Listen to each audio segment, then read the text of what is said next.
সুপ্রিয় সুধী, শুভ সন্ধ্যা। আশা করি ভালো আছেন, করোনার এই পরিস্থিতিতে সুস্থ আছেন এবং সতর্ক আছেন। আজ আপনাদের এই করোনাবন্দি পরিস্থিতিকে আরও সুন্দর করার জন্য, একটু রঙিন করে তোলার জন্য, জীবনের সে হারিয়ে যাওয়া সুরকে আবার ফিরিয়ে দেবার জন্য রুদ্রর আয়োজন।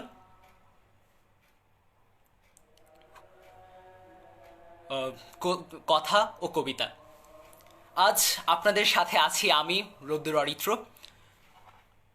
আমাদের আবৃত্তির অংশে যাওয়ার আগে কিছু কথা বলতেই হয় রুদ্রকে নিয়ে। রুদ্র যাত্রা শুরু করেছিল একজন ব্যক্তি মানুষের একক চিন্তাধারা থেকে। একজন ব্যক্তি মানুষ, আমাদের নাহিদ হাসান, যার পরিচিতি এখন রুদ্র নাহিদ হিসেবে। এই রুদ্র নাহিদের সাথে যখন তিনি শুরু করেছিলেন, তার সাথে তার স্বপ্নেরা ছাড়া কেউই ছিল না। একা একা সবার কাছে রুদ্রতে লেখা দেবার জন্য অনুরোধ করা, কিংবা রুদ্রর সদস্য সংখ্যা বাড়ানো, এই করতে করতে আজ রুদ্র ১৩০০ জনের একটি পরিবারে পরিণত হয়েছে। ইতিমধ্যে রুদ্রর সুদৃঢ় পরিচালনা এবং ভবিষ্যতের কর্মপন্থা নির্ধারণ এবং ভবিষ্যতে রুদ্রকে আরও বড় একটি পরিবারে পরিণত করার লক্ষ্যে রুদ্র গঠন করেছে তার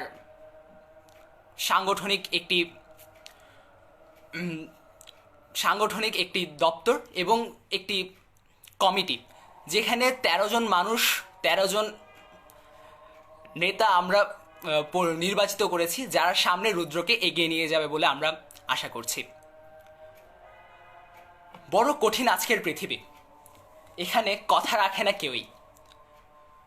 এমনই কথা রাখেননি কেউ সুনীল গঙ্গোপাধ্যায়ের।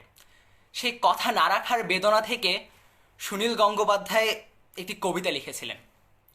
আজ সেই কবিতাটাই দিয়েই শুরু করা যাক। পড়ছি সুনীল গঙ্গোপাধ্যায়ের কবিতা, কেউ কথা রাখেনি। কেউ কথা রাখেনি, ৩৩ বছর কাটল, কেউ কথা রাখেনি। ছোট ছেলেবেলায় এক বষ্টমী তার আগমনী গান হঠাৎ থামিয়ে বলেছিল, শুক্লা দ্বাদশীর দিন অন্তরাটুকু শুনিয়ে যাবে। তারপর কত চন্দ্রভুক অমাবস্যা কেটে গেল, বষ্টমী আর এলো না। ২৫ বছর প্রতীক্ষায় আছি। মামাবাড়ির মাঝি নাদের আলী বলেছিল, বড় হও দাদা ঠাকুর, তোমাকে আমি ৩ প্রহরের বিল দেখাতে নিয়ে যাব, যেখানে পদ্ম ফুলের মাথায় সাপ আর ভ্রমর খেলা করে। নাদের আলী, আমি আর কত বড় হব? আমার মাথা এ ঘরের ছাদ ফুঁড়ে আকাশ স্পর্শ করলে তারপর তুমি আমায় ৩ প্রহরের বিল দেখাবে? একটাও রয়্যাল গুলি কিনতে পারিনি কখনো। লাঠি লজেন্স দেখিয়ে দেখিয়ে চুষেছে লস্কর বাড়ির ছেলেরা। ভিখারির মতো চৌধুরীদের গেটে দাঁড়িয়ে দেখেছি ভিতরে রাস উৎসব।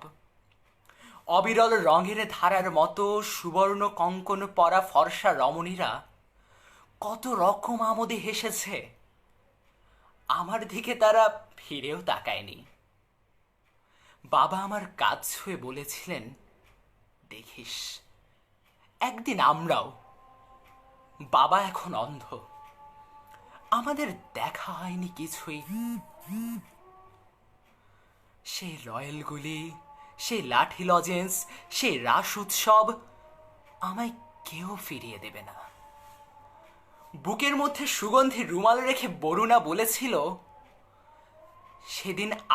যেদিন আমার সত্যিকারের ভালোবাসবে, সেদিন আমার বুকেও এরকম আতরের গন্ধ হবে। ভালোবাসার জন্য আমি হাতের মুঠোয় প্রাণ নিয়েছি। দুরন্ত ষাঁড়ের চোখে বেঁধেছি লাল কাপড়। বিশ্ব সংসার তন্ন তন্ন করে খুঁজে এনেছি ১০৮টা নীলপদ্ম।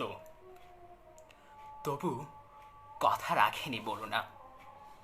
এখনো তার বুকে শুধুই মাংসের গন্ধ, এখনো সে যে কোনো নারী। কেউ কথা রাখেনি।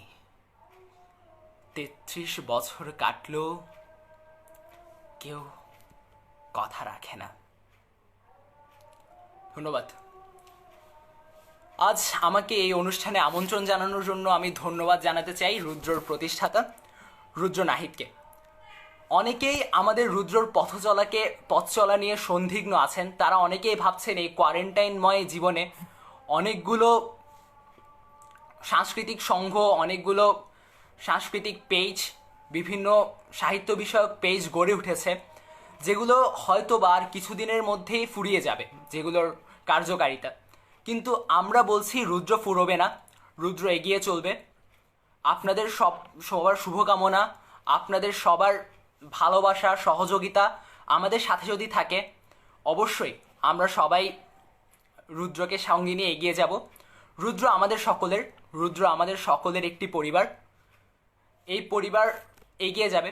আজ আমরা 1300 জনের একটি দল, অবশ্যই একদিন স্বপ্ন দেখি 13 লক্ষ মানুষের একটি দলে পরিণত হওয়ার।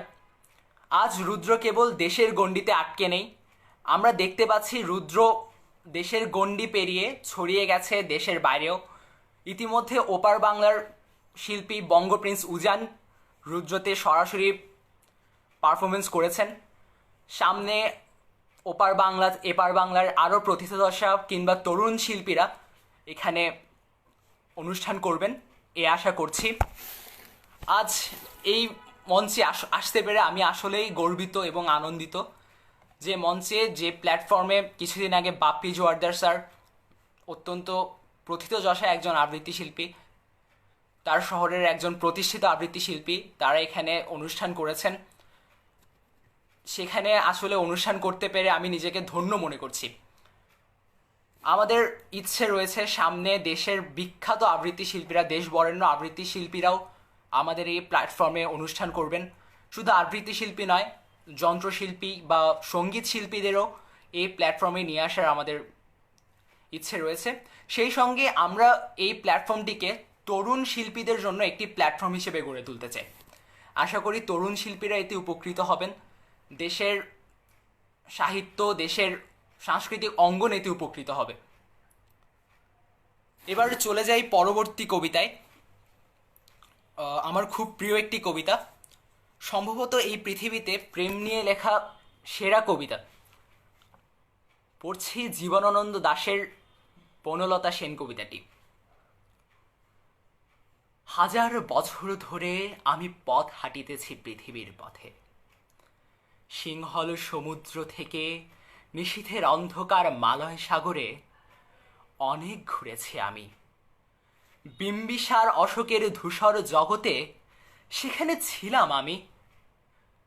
আরো দূর অন্ধকারে বিদর্ভ নগরে আমি ক্লান্ত প্রাণ এক, চারিদিকে জীবনের সমুদ্র সফেন।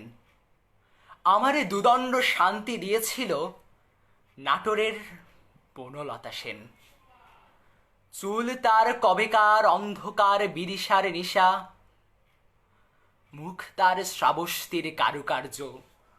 অতি দূর সমুদ্রের পর হাল ভেঙে যে নাবিক হারায়েছে দিশা, সবুজ ঘাসের দেশ যখন সে চোখে দেখে দারুচিনি দ্বীপের ভিতর, তেমনি দেখেছি তারে অন্ধকারে। বলেছে সে, এতদিন কোথায় ছিলেন? পাখির নীরের মতো চোখ তুলে নাটোরের বনলতা সেন। সমস্ত দিনের শেষে শিশিরের শব্দের মতো সন্ধ্যা আসে, ডানার রৌদ্রের গন্ধ মুছে ফেলে চিল। পৃথিবীর সব রং নিভে গেলে পাণ্ডুলিপি করে আয়োজন, তখন গল্পের তরে জোনাকিরা রঙে ঝিলমিল। সব পাখি ঘরে আসে, সব নদী ফুরায়, এ জীবনের সব লেনদেন। থাকে শুধু অন্ধকার, মুখোমুখি বসিবার বনলতা সেন। জীবনানন্দকে নাটোরের বনলতা সেন দুদণ্ড শান্তি দিয়েছিলেন। আমার অনেক বন্ধুরাই আজকে এখানে যুক্ত হয়েছে, অনেকে কমেন্ট করছে, অনেকে শুভকামনা জানাচ্ছে। নাহিদ হাসান আছে আমার সাথে, অর্ণ ঋষভ আছে, মির্জাপুর ক্যাডেট কলেজের তানভীর আহমেদ আছে আমার সাথে। সকলকে ধন্যবাদ আজকে আমার সাথে থাকার জন্য, আমাকে এভাবে অনুপ্রেরণা দেওয়ার জন্য। আচ্ছা, আপনাদের অনেকেরই তো জীবনের স্বপ্ন ছিল হয়তোবা লেখক হবেন, লেখক হয়ে উঠবেন, ছাপার অক্ষরে নিজের নাম দেখবেন। অনেকের সেই স্বপ্ন হয়তোবা পূরণ হয়নি। যারা যারা কবি ছিলেন ফুলস্কেপের খাতায়, জীবনের অন্ধকারে কিংবা জীবনের গলিপথে হাঁটতে গিয়ে সেই কবিতার খাতা হয়তোবা হারিয়ে গেছে।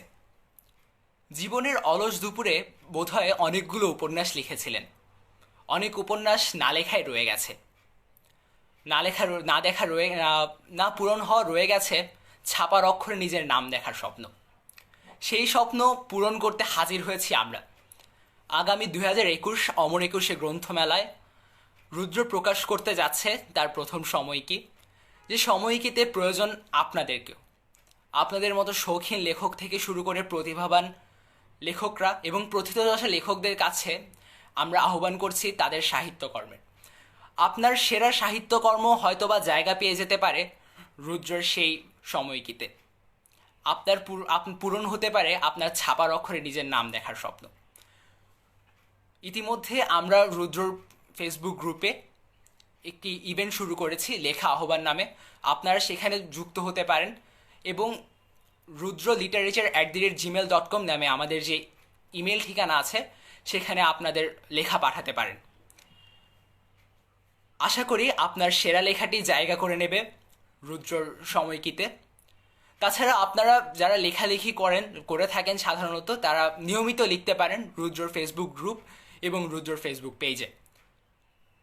ওখানের সেরা লেখাগুলোকে নিয়েও সেরা লেখাগুলোও জায়গা পাবে সময়কিতে। এবং সাহিত্য চর্চাকে অনুপ্রাণিত করার জন্য রুদ্র ফেসবুক গ্রুপ প্রত্যেক সপ্তাহে দিয়ে আসছে রুদ্র প্রতাপ এবং রুদ্র প্রখর খেতাব। এই সপ্তাহে সবচেয়ে বেশি সংখ্যক লেখা পোস্ট করা লেখক বা লেখিকা পাচ্ছেন রুদ্র প্রতাপ খেতাব, এবং সবচেয়ে বেশি কমেন্ট, লাইক এবং রিয়েক্ট পাওয়া লেখক বা লেখিকা পাবেন রুদ্র প্রখর খেতাব। আশা করি আপনাদেরকে নিয়ে রুদ্রর আগামীর পথযাত্রা খুব সুন্দর হবে। এবার পড়ছি সুকুমার রায়ের মজার ছড়াকার সুকুমার রায়ের বিখ্যাত কবিতা সৎপাত্র। শুনতে পেলুম পোস্তে গিয়ে তোমার নাকি মেয়ের বিয়ে, গঙ্গারামকে পাত্র পেলে জানতে চাও সে কেমন ছেলে। মন্দ নয় সে, পাত্র ভালো, রং যদিও বেজায় কালো। বিদ্যে বুদ্ধি বলছি মশাই, ধন্যী ছেলের অধ্যবসাই। 19টি বার ম্যাট্রিক এসে ঘায়েল হয়ে থামলে শেষে। মানুষ তো নয় ভাইগুলো তার, একটা পাগল একটা গোয়ার। আরেকটি সে তৈরি ছেলে, জাল করে নোট গেছেন জেলে। কনিষ্ঠটি তবলা বাজায়, যাত্রা দলে 5 টাকা পায়। গঙ্গারাম তো কেবল ভোগে পিলের জ্বর আর পাণ্ডু রোগে। বিষয় আশয় গরিব বেজায়, কষ্টে সৃষ্টে দিন চলে যায়।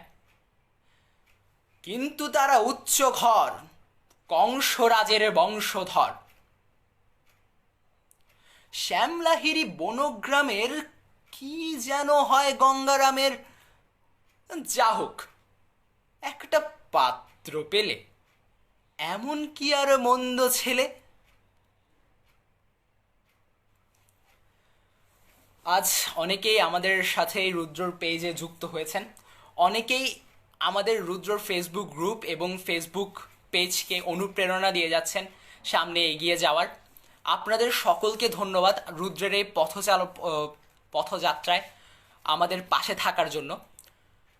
আমরা অত্যন্ত ভাগ্যবান যে রুদ্র তার ফেসবুক গ্রুপে সাথে পেয়েছে দেশের প্রথিতযশা আবৃত্তি শিল্পী শিমুল মুস্তফাকে, তার শুভকামনা নিয়ে আমরা এগিয়ে চলেছি। আশা করছি যে সামনের দিনগুলোতেও তাদের শুভকামনা আমাদের সঙ্গে থাকবে। স্মৃতি খুব সুন্দর একটা শব্দ। স্মৃতিগুলো হাতড়েই এই পৃথিবীতে আমাদের বেঁচে থাকা। সেই সব স্মৃতিকে আমরা কখনো জমিয়ে রাখি অ্যালবামে, কখনো স্মৃতিগুলো হারিয়ে যায়। পড়ছি অগ্নি রায়ের লেখা অ্যালবাম কথা কবিতাটি।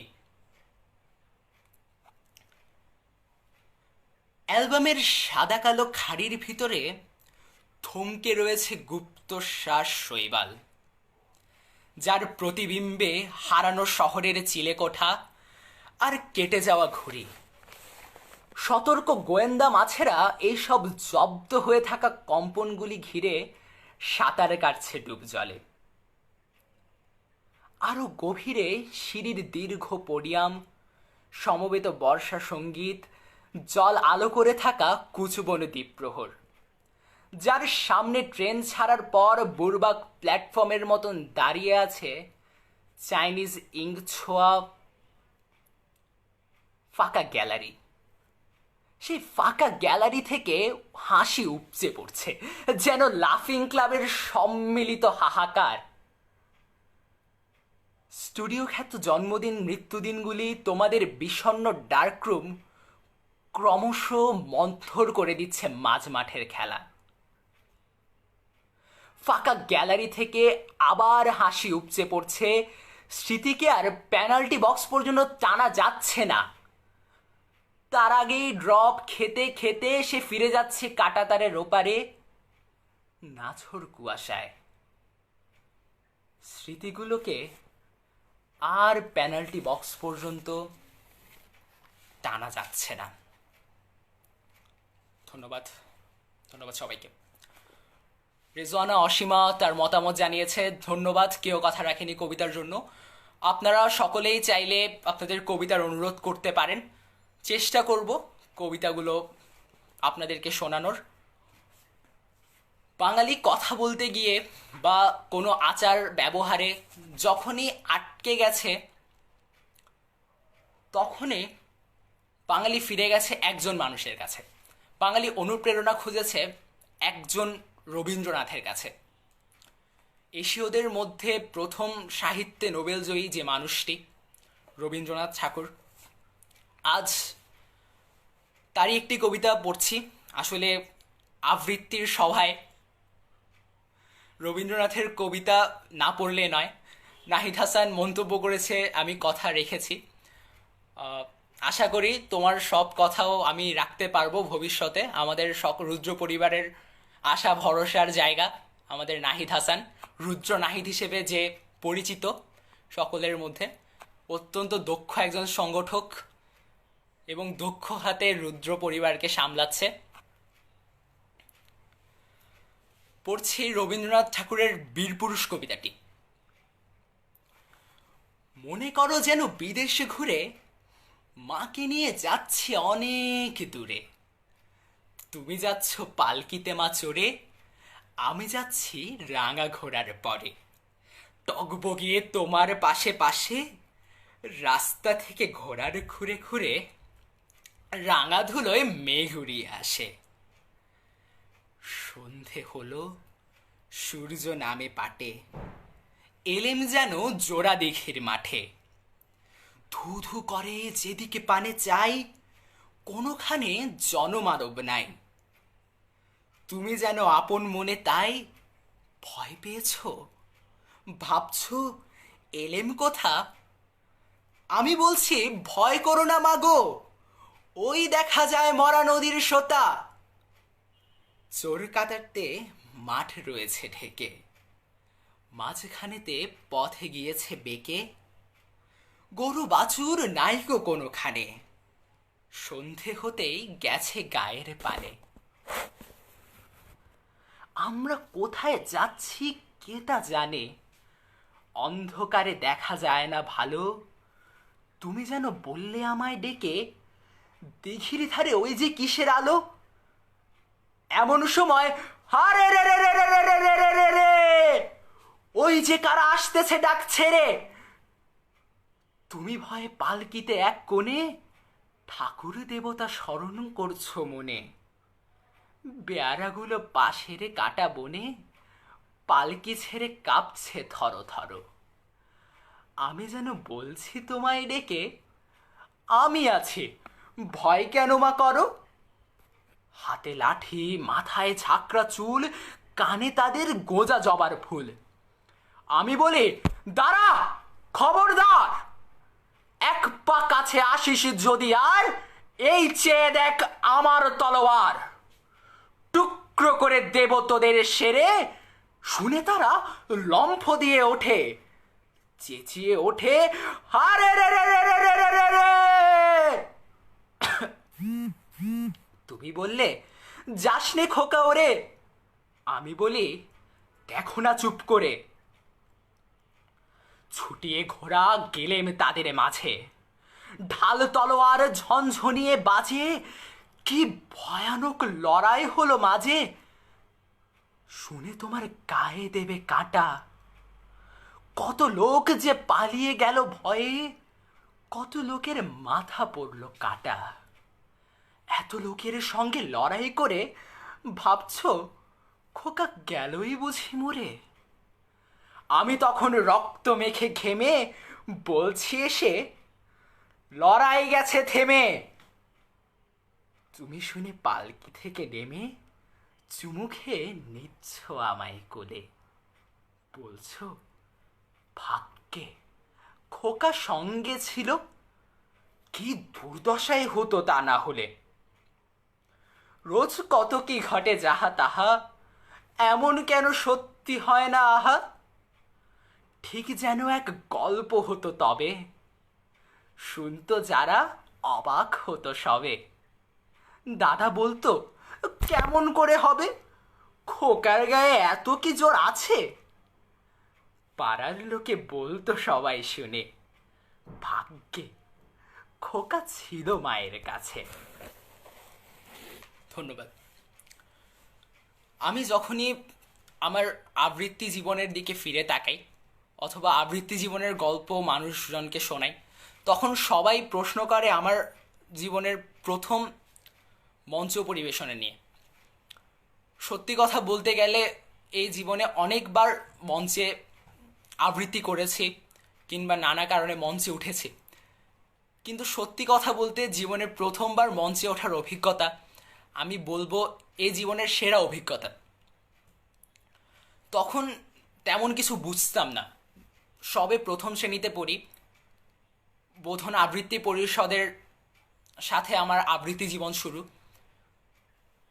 আমি ত্রয়োশ্রিংশ আবর্তনের শিক্ষার্থী ছিলাম। বোধনের সমাবর্তনে আমার প্রথম মঞ্চে ওঠা।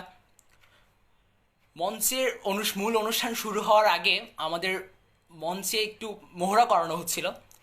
এমন সময় আমাকে নিয়ে মাইক্রোফোনের সামনে দাঁড় করিয়ে দেওয়া হলো। আমি বুঝতে পারছি না এখানে আসলে কি করতে হবে না করতে হবে। তখন একজন দিদি পাশ থেকে বলল যে, তোমাকে যে একক আবৃত্তিটি বা একক কবিতাটি তৈরি করে দেওয়া হয়েছে সেটা এখন করো, যেভাবে তোমাকে শেখানো হয়েছে সেভাবে করো। আমি শুরু করলাম, জানি না কি হলো না হলো, করলাম। জীবনের প্রথম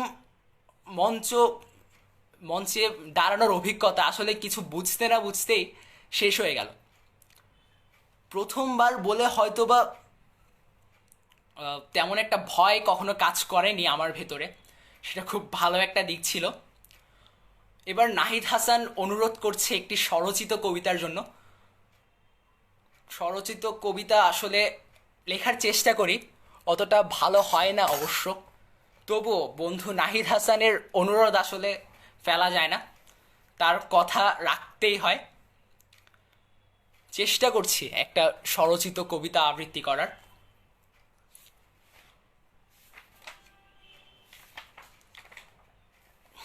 আবৃত্তি করছি মেকপিয়নের লেখা কবিরা দেখতে কেমন কবিতাটি।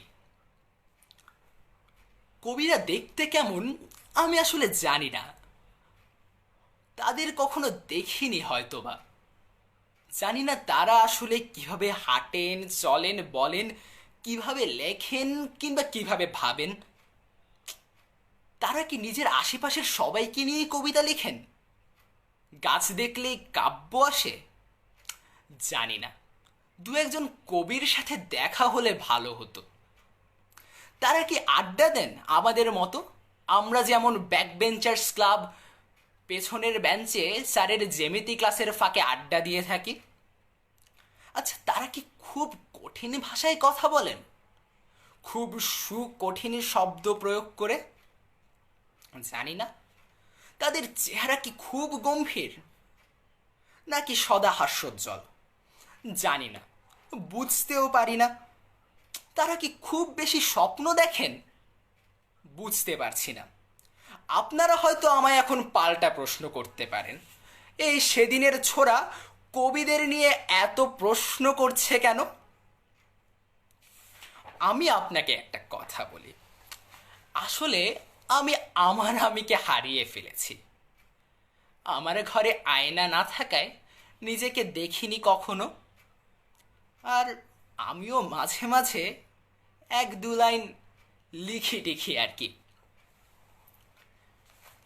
অনেকে আমাকে প্রশ্ন করেন আমি কবিতা লিখতে শুরু করলাম কেন।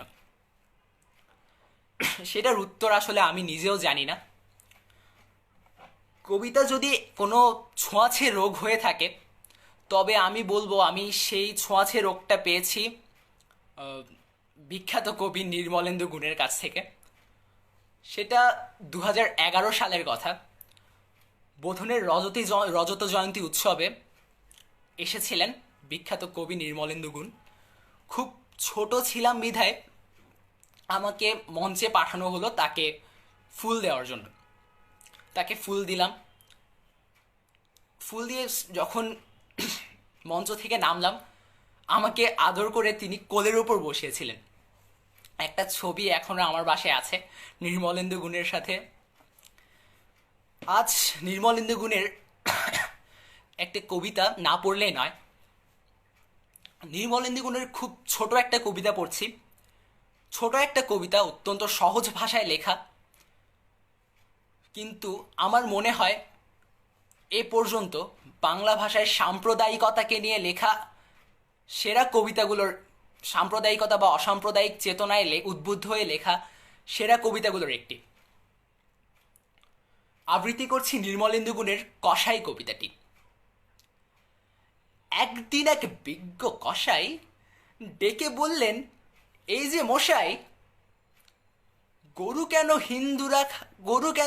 পাঠা কেন হিন্দুরা খায়, গরু কেন মুসলিমে?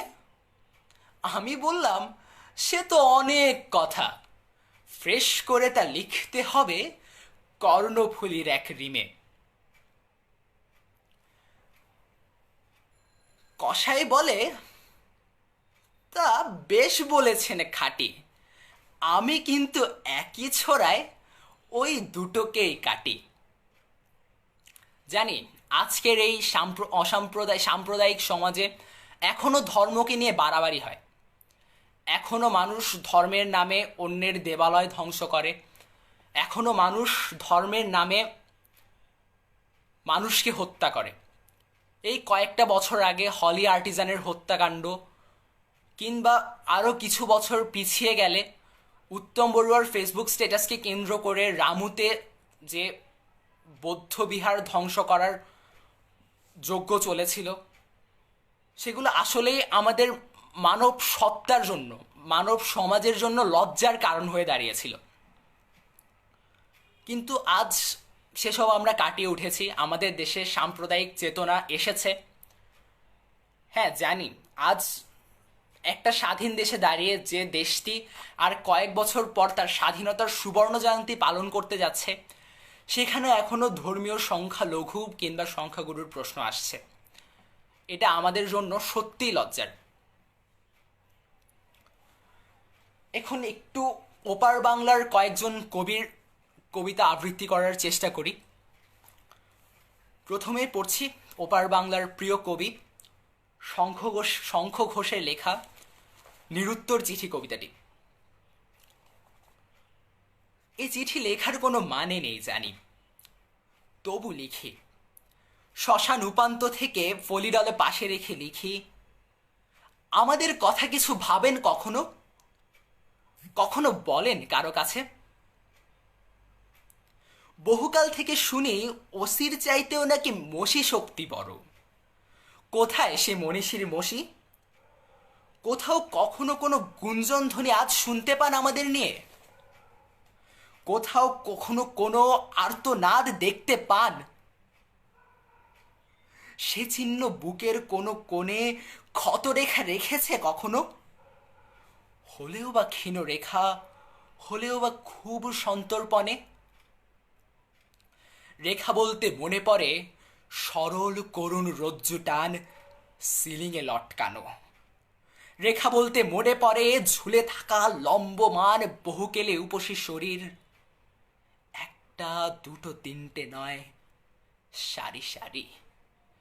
স্বপ্নের ভেতর কিছু তার বাস্তবের ঘরেও। রেখা বলতে মনে পড়ে উজ্জ্বলতা উচ্ছলতা উৎসবে মেলায় ঘেরা টান টান চিতা, নিরুপায় হয়ে আজ কখনো কখনো তাই। রেখা বলতে মনে পড়ে অসি।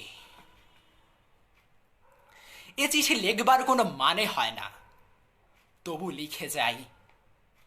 এও এক ব্যথা উপশম। আর কিছু নয়, শুধু একবার, একবার মাত্র বলুন, আজও মসেই বড়। আপনিও তা অকাতরে বিশ্বাস করেন? দূর এই প্রান্তিকের মৃত্যুস্বাদ পৌঁছে দিতে আপনিও কি কোনোদিন ধরেন কলম? আপনিও কি কোনোদিন ধরেন কলম?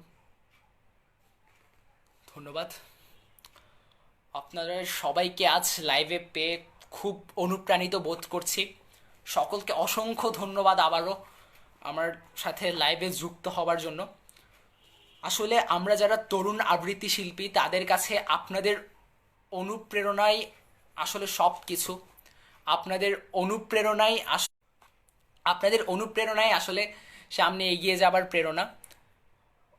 আরও একটি কবিতার অনুরোধ এসেছে, আমার পরিচয়, কিন্তু আজ সেই কবিতাটি আমার আবৃত্তি করতেই হবে, কারণ আমার খুব কাছের মানুষ এই কবিতাটির জন্য অনুরোধ করেছে। চেষ্টা করছি আমার পরিচয় কবিতাটি আবৃত্তি করার।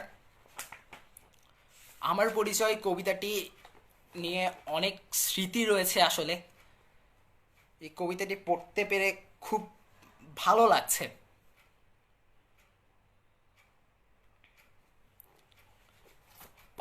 শোনাবো আপনাদেরকে আমার পরিচয়।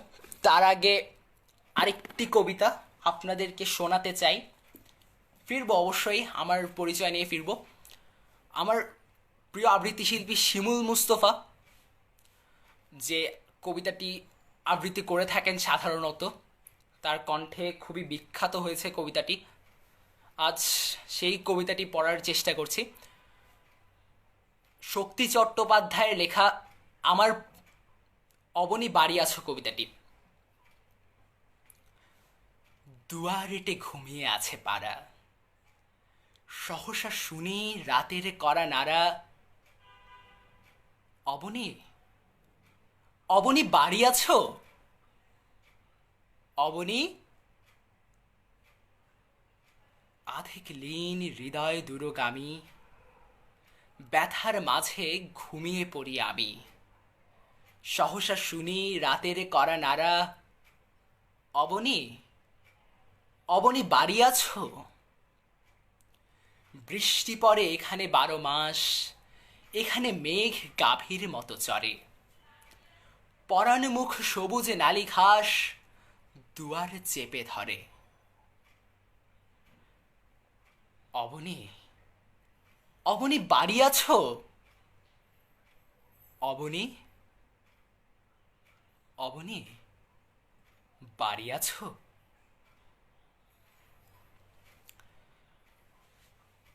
আপনাদের সাথে আজ লাইভে আছি রুদ্রর আয়োজনে কথা ও কবিতায়। অনেকগুলো কবিতা পড়লাম ইতিমধ্যে। আপনাদের সবার ভালোবাসা পেয়ে আবারও ফিরে আসতে ইচ্ছে করছে বারবার আপনাদের মাঝে। এই পৃথিবীর সবচেয়ে কঠিন শব্দ বোধহয় ভালোবাসা, যাকে বলা হয় প্রণয়। সেই প্রণয়কে নানা সময় নানাভাবে মানুষ নানা রকমভাবে সংজ্ঞায়িত করেছেন।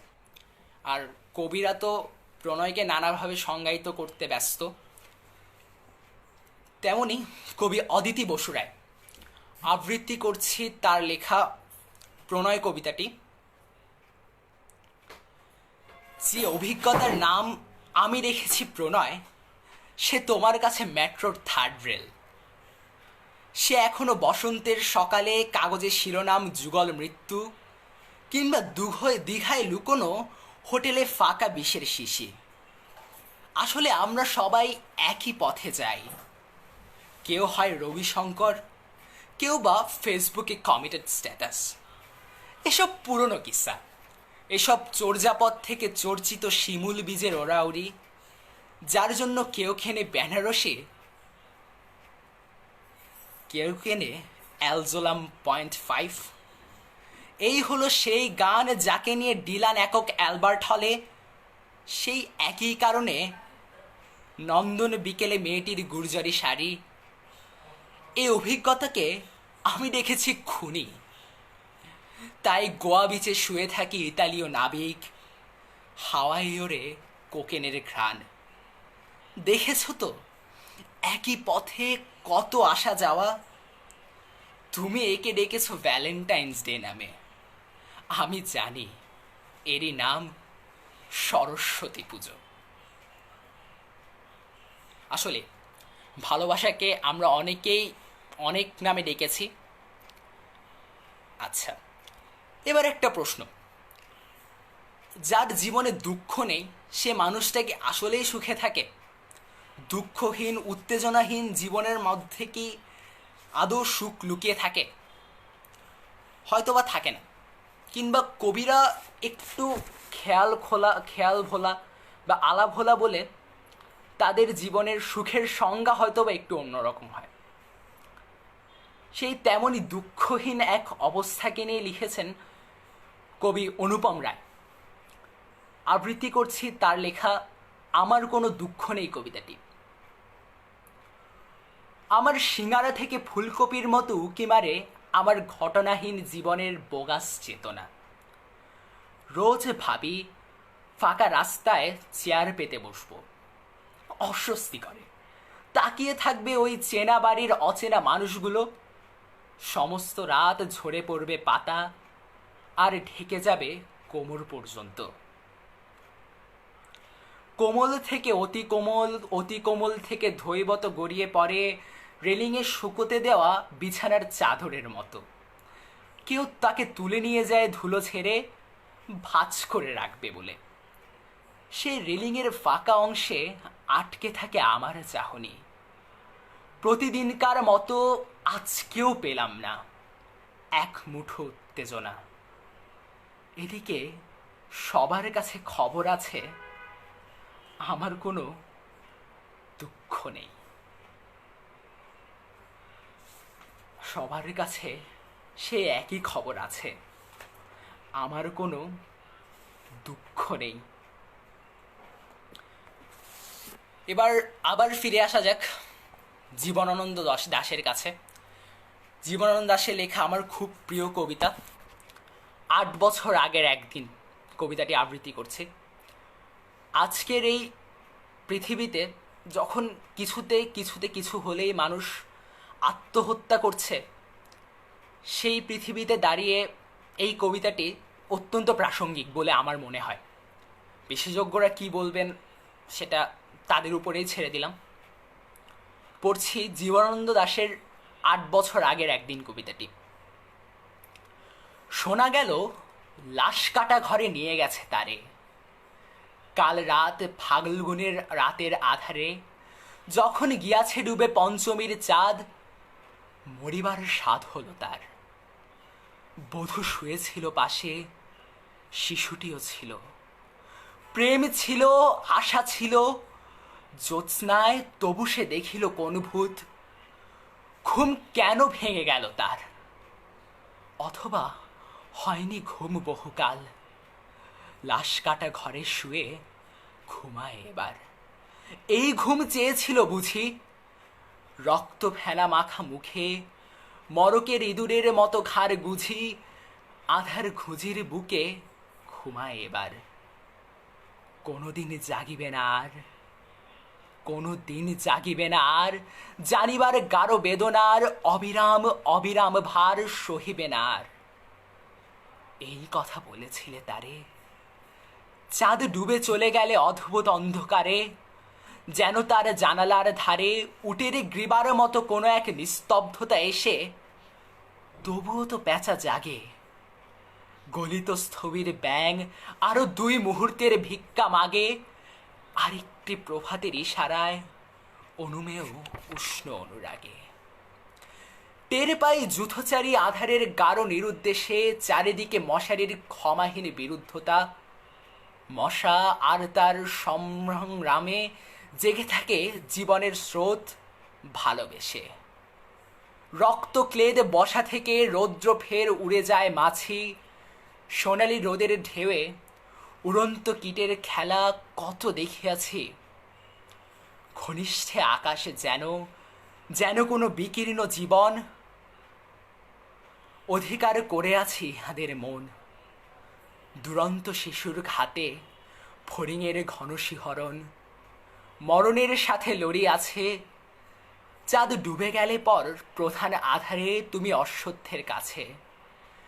এক গাছ দড়ি হাতে গিয়েছিলে তবু একা একা, যে জীবন ফড়িংয়ের দোয়েলের মানুষের সাথে তার হয় না কো দেখা। অসত্যের শাখা কি করেনি প্রতিবাদ?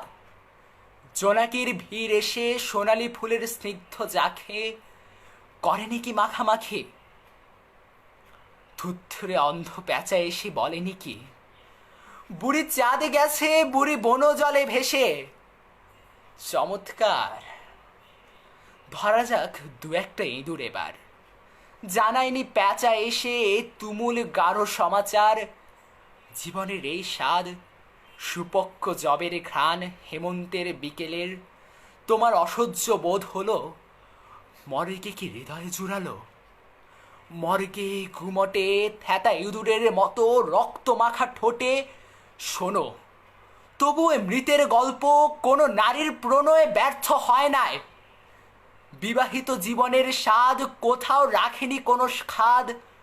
সময়ের ঊর্ধ্বতনে উঠে এসে বধূ মধু আর মননের মধু দিয়াছে জানিতে। হার হাবাতের গ্লানি বেদনার শীতে এ জীবন কোনোদিন কেঁপে উঠে নাই।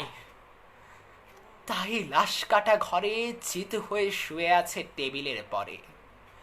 জানি তবু জানি নারীর হৃদয় প্রেম শিশু গৃহ নয় সবখানি। অর্থ নয়, কীর্তি নয়, সচ্ছলতা নয়, আরো এক বিপন্ন বিস্ময় আমাদের অন্তর্গত রক্তের ভিতরে খেলা করে, আমাদের ক্লান্ত করে, ক্লান্ত ক্লান্ত করে। লাশ কাটা ঘরে সেই ক্লান্তি নাই। তাই লাশ কাটা ঘরে চিত হয়ে শুয়ে আছে টেবিলের পরে।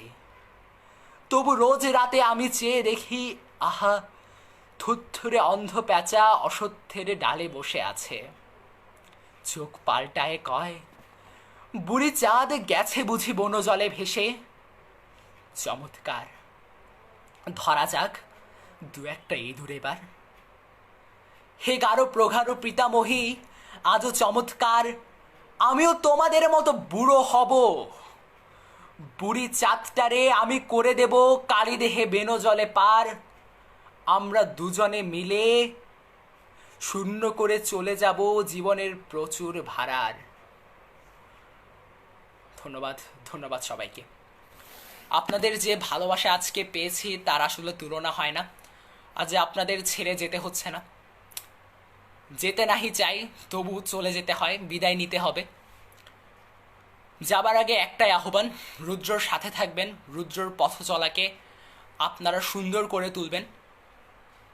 আমরা আশা করি সামনে রুদ্র আরও কিছু ভালো আয়োজন, আরও প্রথিতযশা শিল্পী, গুণী শিল্পীদের নিয়ে আমরা ফিরে আসব।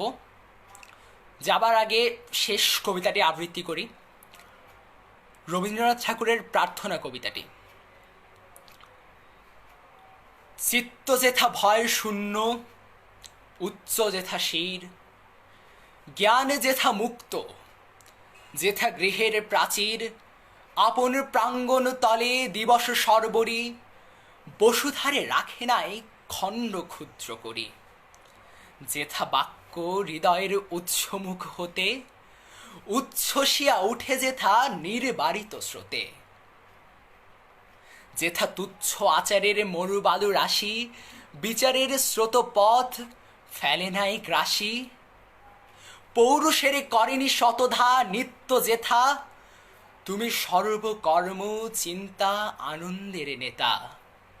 নিজ হস্তে নির্দয় আঘাত হানিপিত, ভারতের সেই স্বর্গে কর জাগরিত। নিজ হস্তে নির্দয় আঘাত হানিপিত, ভারতের সেই স্বর্গে কর জাগরিত। এখন একটা ঝড়ের ভেতর দিয়ে যাচ্ছি আমরা, আশা করি এই ঝড় থেমে যাবে। রুদ্রর নিয়মিত লেখিকা সাদিয়া জাহানের ভাষায় বলতে চাই, আর কটা দিন বন্ধু, আর কটা দিন, তারপর আমরা আবার মাতাবো ক্যাম্পাস, আবার হল্লোল তুলব আমরা। কিন্তু বন্ধু, আর কটা দিন একটু ঘরে থাকি, সুস্থ থাকি, দূরে থেকে পাশে থাকি, মননের ঐক্যে কাছে থাকি। আশা করি এই ঝড় থামবে। এই ঝড় থামলে আবার একসাথে হব আমরা। ততদিন পর্যন্ত ভালো থাকবেন, সুস্থ থাকবেন, রুদ্রর সঙ্গে থাকবেন, রুদ্রর প্রখরতাকে ছড়িয়ে দেবেন সবার মাঝে। এই আশাবাদ ব্যক্ত করে এখানে শেষ করতে চাই। ধন্যবাদ, ধন্যবাদ সবাইকে, ধন্যবাদ সকলকে পাশে থাকার জন্য।